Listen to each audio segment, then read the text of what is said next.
திமுக முன்னாள் அமைச்சர் அனிதா ஆர் ராதாகிருஷ்ணன் கைது. முதலமைச்சர் சி. ஜோசப் விஜய் அவர்களை குறித்து பேசிய பேச்சால் உயர்நீதிமன்றம் முன்ஜாமீன் மனுவை தள்ளுபடி செய்ததை தொடர்ந்து போலீசார் அதிரடியாக கைது செய்துள்ளனர். தூத்துக்குடி மாவட்டம் ஆத்தூர் அருகே கடந்த ஜூன் 20 முன்னாள் முதலமைச்சர் கருணாநிதி அவர்களின் பிறந்தநாள் கூட்டத்தில் பேசிய அனிதா ஆர் ராதாகிருஷ்ணன் முதலமைச்சர் சி. ஜோசப் விஜய் அவர்களை குறித்து ஆட்சேபனைக்குரிய கருத்துக்களை தெரிவித்துள்ளதாக போலீசார் வழக்கு பதிவு செய்தனர். இதையடுத்து கைது நடவடிக்கையை எதிர்பார்த்த அவர் சென்னை உயர்நீதிமன்றத்தில் முன்ஜாமீன் கோரி மனு தாக்கல் செய்திருந்தார்.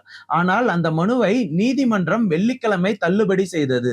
நீதிமன்ற உத்தரவை தொடர்ந்து வளர்ச்சி பணிகளை ஆய்வு செய்வதற்காக அரசு அலுவலகத்திற்கு வந்திருந்த அனிதா ஆர் ராதாகிருஷ்ணனை ஆத்தூர் போலீசார் கைது செய்தனர். அப்போது திமுக தொண்டர்கள் போலீசாரை முற்றுகையிட்டு அவரை போலீஸ் வாகனத்தில் அழைத்து செல்ல முயன்றதை தடுக்க முயன்றதுடன் தாவேக அரசுக்கு எதிராக முழக்கங்களையும் எழுப்பினர். பின்னர் அனிதா ஆர் ராதாகிருஷ்ணன் திருச்செந்தூர் அருகே உள்ள ஆத்தூர் காவல் நிலையத்தில் தங்க வைக்கப்பட்டார். இதற்கிடையே அமலாக்கத்துறை பதிவு செய்துள்ள பண மோசடி வழக்குகள் தொடர்பாக முன்னாள் அமைச்சர் அனிதா ஆர் ராதாகிருஷ்ணன் மற்றும் வி. செந்தில் பாலாஜி மீது வழக்குகளை நடத்தவும் வழக்கு தொடரவும் ஆளுநர் அனுமதியை தாவேக அரசு சமீபத்தில் கோரியுள்ளது. இந்த கைது குறித்து உங்களுடைய கருத்துக்கள் என்ன? சட்டப்படி எடுக்கப்பட்டுள்ள நடவடிக்கையா அல்லது அரசியல் காரணமா? உங்களுடைய கருத்துக்களை கமெண்ட்ஸ்ல சொல்லுங்க. மேலும் பல அப்டேட்ஸ்க்கு voice out Tamizha YouTube channel and Instagram பேஜை ஃபாலோ பண்ணிக்கோங்க. தேங்க்யூ.